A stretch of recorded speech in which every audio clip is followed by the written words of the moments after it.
Dr. Trish Sanders, founder of Starshine and the creator of the Believe movement. How are you doing today? I'm doing really good. Thank you, Jason, for having me on. Well, I appreciate you coming on here today. And, you've spent some decades helping people through a variety of different ways: hmm science, self empowerment, mental health, if you will.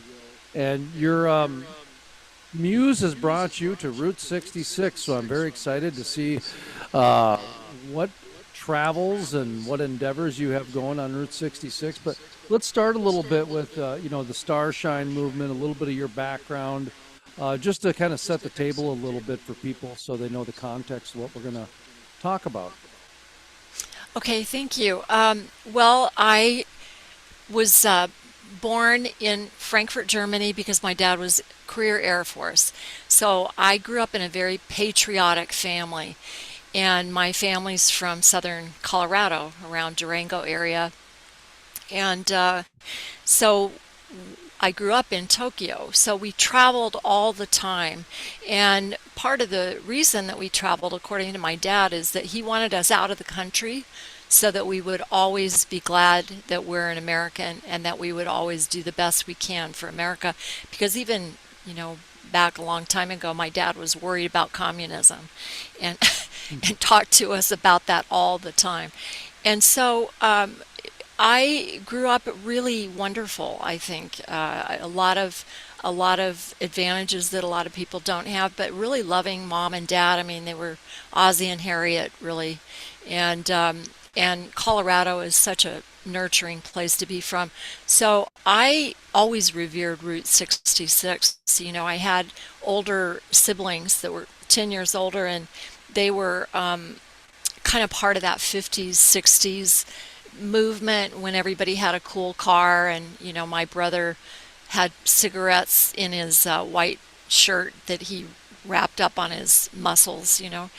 And so I kind of grew up with this nostalgia of what it was like to be from the Southwest. And the other piece of that is that my grandparents, who built a house in Dolores, Colorado, their story was really the story of losing their farm in eastern Colorado to locusts and wind, and they had to move. Their story. My grandmother used to say, "Well, the Grapes of Wrath was written about our family." It wasn't, but it did depict that time. So I've grown up with this reverence for Route 66 and all it meant. Um, and and what happened was I started working on this project called Sacred Sites Healing Hearts, and it was started in 2015 as an environmental thing. And we were going to do rock festivals all over the world and talk about the environment and kind of, instigate something like that. And then when COVID happened, we sort of wiped out the whole idea of it.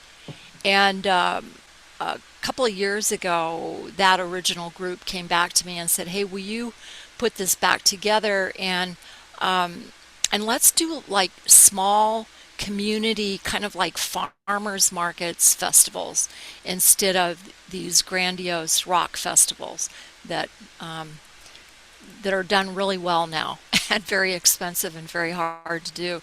And so we started going to a lot of farmers markets to go, what what works to bring community back together, because we're still suffering from COVID stuff of, dispersed community and people being lonely and all of that.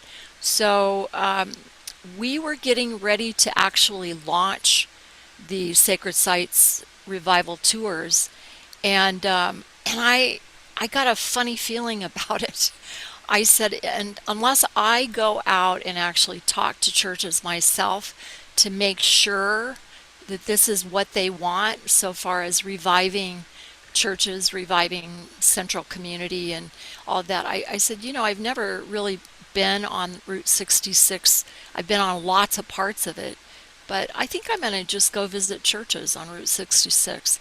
And I wanted to do it by myself. I didn't want to bring, crews to take pictures of me and all that.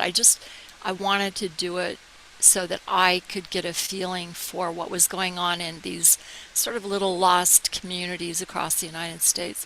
So that's what I did. I want to ask a question or two about that as well. And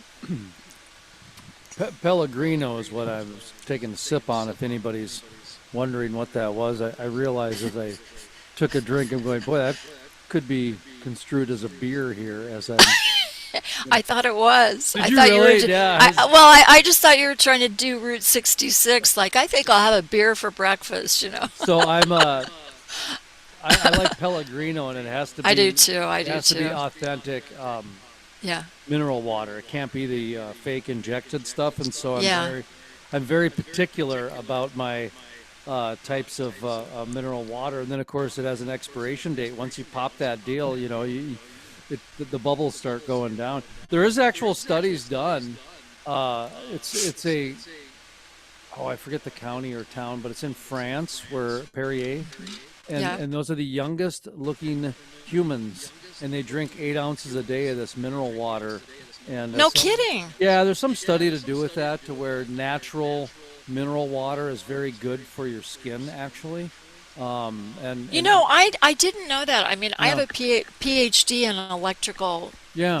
vibrational medicine, but I have done so much research on the difference between Pellegrino and Perrier, and and ask people, is it healthier to drink those kind of mineral waters or some other kind of alkaline water? So the study was they studied females, and it was 8 ounces a day of this mineral water from this specific spring, and it was in France, and I might have been Perrier, might have not, but it was very conclusive that, boy, they were younger looking, and they were healthier, and there was something to it. It's like the hot springs. There's a natural heat Yeah. that is involved when you go soak in warm water with 87 minerals that your body doesn't normally get, and you come out and you feel different, and you smell like, a rotten egg. But one of the things I wanted to ask you about with the documenting the churches and a lot of what the draw for people of Route 66 is kind of like the morals and manners of yesterday. A full service gas station, a white pressed collar, and a young student who's using polite language when they ring up your hamburger order. These are real things that people are longing for, and there's a sense of respect and just customer service that's quite lost. And at the core of a lot of this is as I mentioned, the M&Ms, the morals and manners. What are you finding that is the central theme to this? Is it the manners? Is it the morals? Is it ethics? What is it that is kind of the centralized theme with the churches in Route 66? Thank you for asking that question. I really have thought a lot about this, and I write a lot. I write every single day, and I do a lot of meditating, and I think, God kind of comes to me in writing and trying to figure things out. I think we all, I don't know about you, but I'm so tired of people saying, just be authentic. The word authentic, it's almost an excuse for people showing up in their pajamas and looking horrible. It's like we think that that's authentic, that you can just say or act however you want to. But the truth is, I think God calls us to be the best we can be at any given minute. And so we should challenge ourselves to be nicer, speak better, comb our hair, fix my friend from the Havasupai Nation at the bottom of the Grand Canyon says you should decorate your temple. Nobody wants to see you looking terrible. and I love that. Our temple is our body from God, and if we are made in His image, don't you think we should just step it up a little bit? But I've seen this I know you probably have seen the same thing. You go to an airport now and everybody's in their pajamas and they eat terrible right next to you. You know, they're got food coming all over your body and everything. And I'm thinking, what has happened to America? Like just America. And I honestly don't think that we're only a few people. I think we're the majority, but I think the people that speak the loudest, whether it's trends on social media or people that are trendy, or they get a lot of they get a lot of notice, but I don't think they're speaking for us. Honestly, I don't. And I think when you get out and you start, for me, I before I started this journey, I really did a lot of I do research anyway, but I wanted to know, are people interested in churches on Route 66? And actually, there are quite a few people that they go on Route 66 to go visit the churches, just like I wanted to. So it's not a unique thing. But I would say most people, when they think of Route 66 and Americana, they think of the cars and the bubble signs and the cute diners and all of that. And I love all that. I love all that. But But to, churches are a part of that too. well, churches are, I think, you and I were talking about this the other day. I've had a lot of training about what makes communities work and what makes them not work. And of course, some of that was stimulated by my dad worrying about communism. And one of the things that makes a community sustainable is a place of worship. And there have been, like you said, the study in France, there have been many, many, many studies about sustainable communities and trying to create sustainable communities. And if you don't have a place of worship that's outside of the human being, they will not last. They have lots of issues, and I could do a whole seminar just on how to build a community. But you have to have a place of worship, and then the place of worship becomes a pillar of getting people together hand to hand, because some of my work proves that you die without human touch. You know, and we know that in babies and older people, especially during COVID. My gosh, the nursing homes, people were just dying right and left. And a lot of it was because they weren't allowed to see their family. And so communities really need churches, and churches need people to come together and have fun together.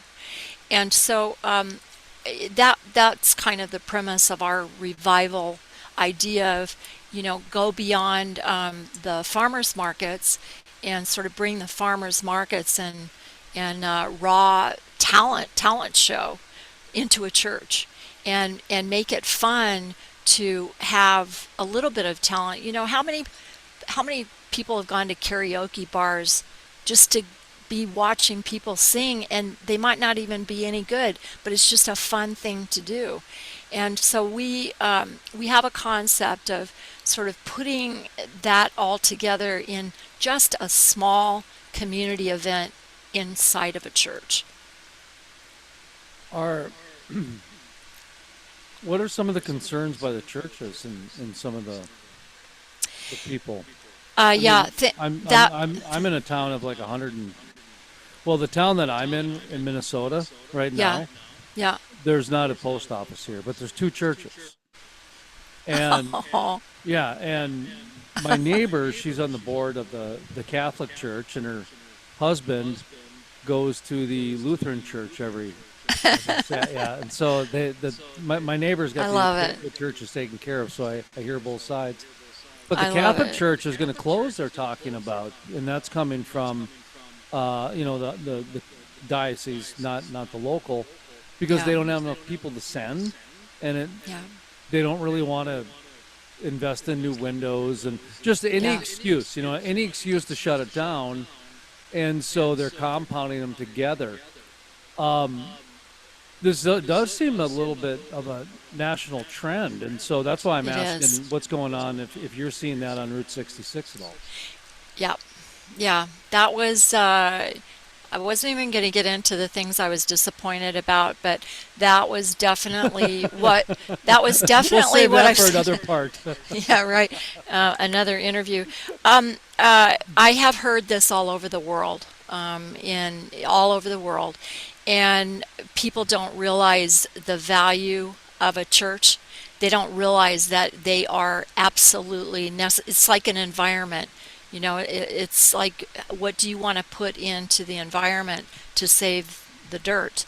And churches are an essential part of a community, and we have a trend right now across the United States, but around the world, of terrible depression and loneliness, and it's exacerbated by the internet, because people feel like they're connected in their bedroom, but they're not.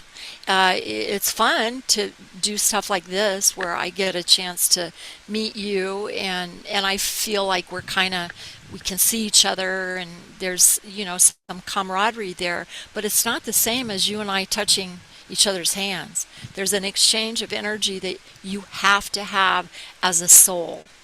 As a soul, you don't necessarily have to have it as a human, because we're doing this, right? Hmm. But in order to, I think, promote our soul's work, we have to have human touch. You've read the same things I have about people hugging each other. You need 100 hugs a day or something like that, and we just are lacking all of that. And it's a problem. It's a problem medically. It's a problem socially. It's just a lot of stuff. But yeah, churches are struggling just like businesses are, and a lot of it is just our priorities as a human. What do we want? What is the quality of life we're looking for? And I was talking about this yesterday with somebody, in the 90s. There were all those books written about, whoever dies with the most toys wins. And it's just not true, because I'm sure we both know a lot of billionaires that are not very happy. And so, what is the thing that's going to pull all of us up? And it's each other. It's each other. We need each other. And churches, number one, they get you out of your own humdrum, life, because there's a higher power. And then number two, it gets people to come together in community. Um, some of those churches are so cool, the history that they've had. One of the women was talking about how she was raised, everybody walked to church. I think it was one of the Baptist churches in Chicago, or right out of there. And she said for 3 generations, they all just walked to church. And so they all saw each other walking on the sidewalk. And, you still see that around the Jewish synagogues, and it just makes me sing, because, they've got their little strollers with their babies. And there's this whole thing that keeps society fantastic. And that's kind of, to me, that's the glory of God. It's like, why would you come to earth to be miserable? Like, don't you think you probably signed an agreement with God to go, I want to get down there and I want to feel all those feelings, and I want to have some fun down there and see what that's like, in paradise. And I think we're here in this moment in time, especially with AI, that we better start bringing heaven and earth back together, because it's just too far apart, I think. But yeah, they're struggling financially. They're struggling with, I went into one church, they have 5 members. 5.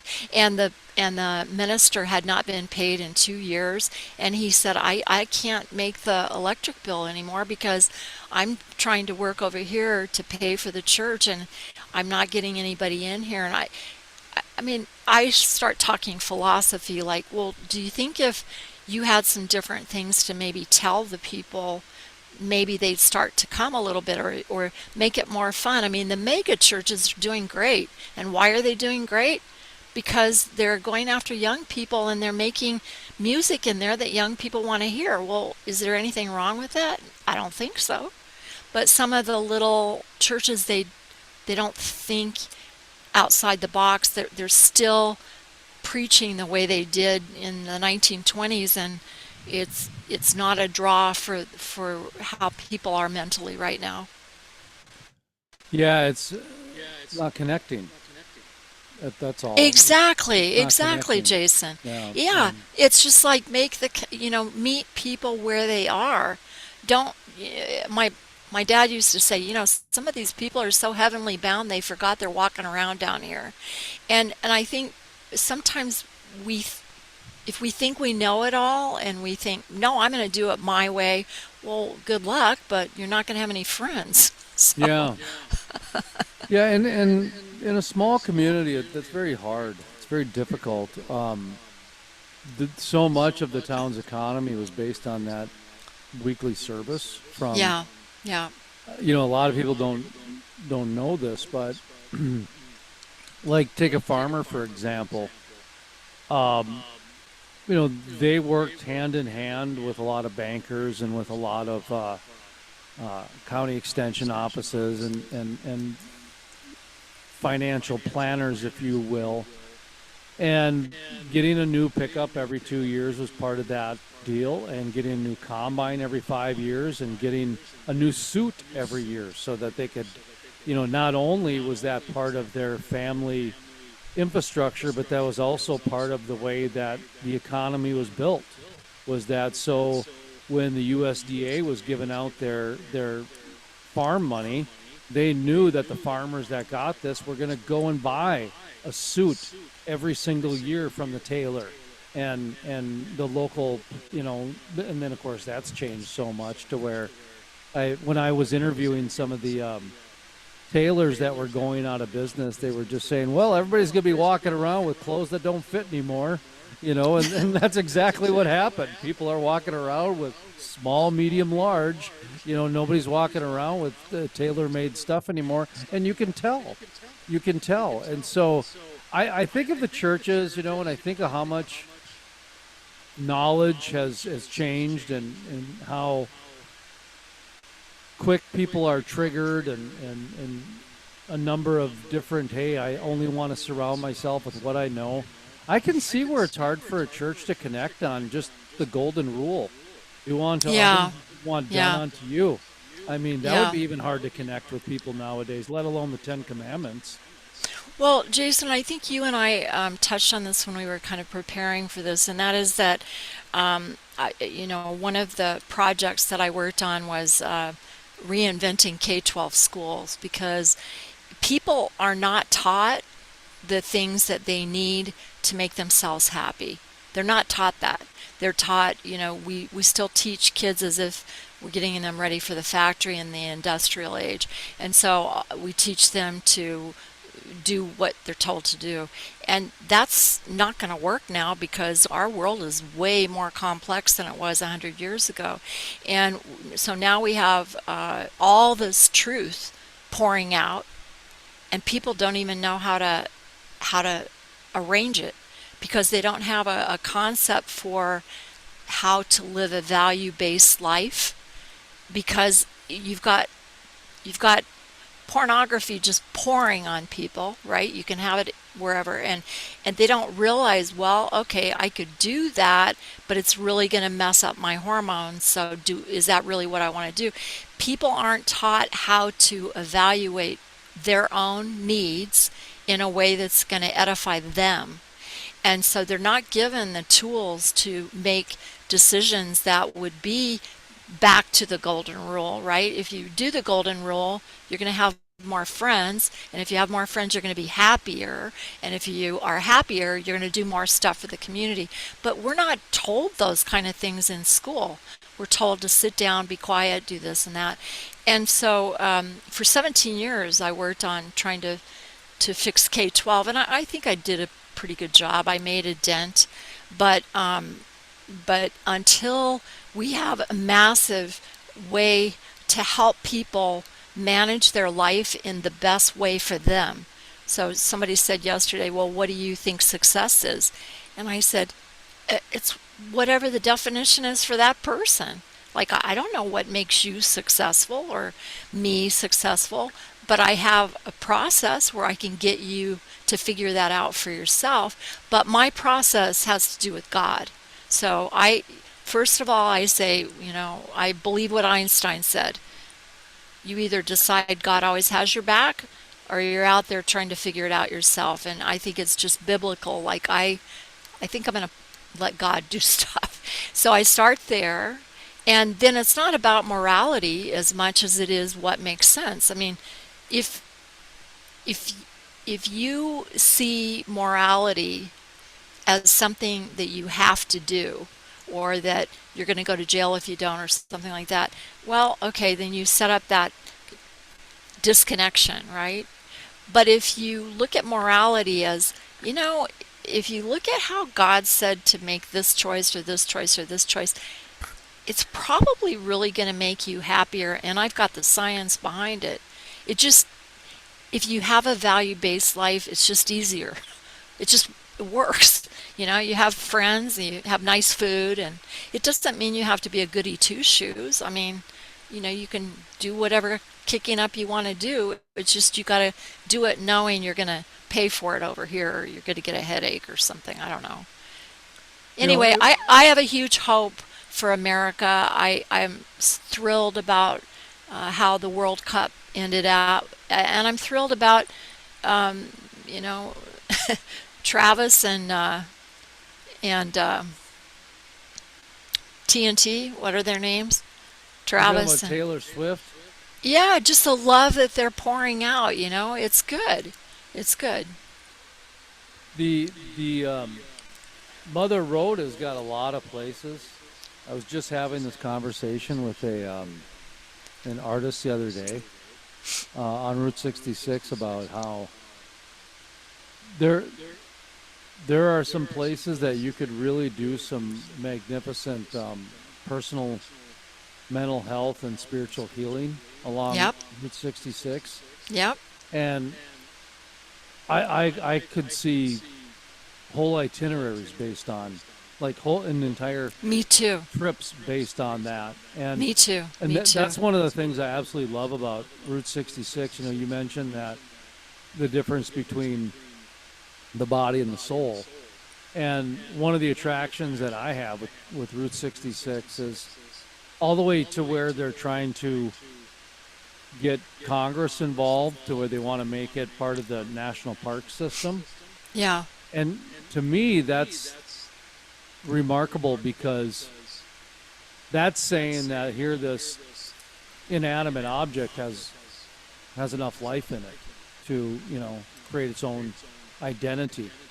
And so it shows that, this road has enough life in it that it kind of has a collective soul with it. I think you're right. I honestly look at how many people are driving it today. I think there are more people today than there were in the 50s, partly because people can and they can afford it. But it revives it almost makes me cry.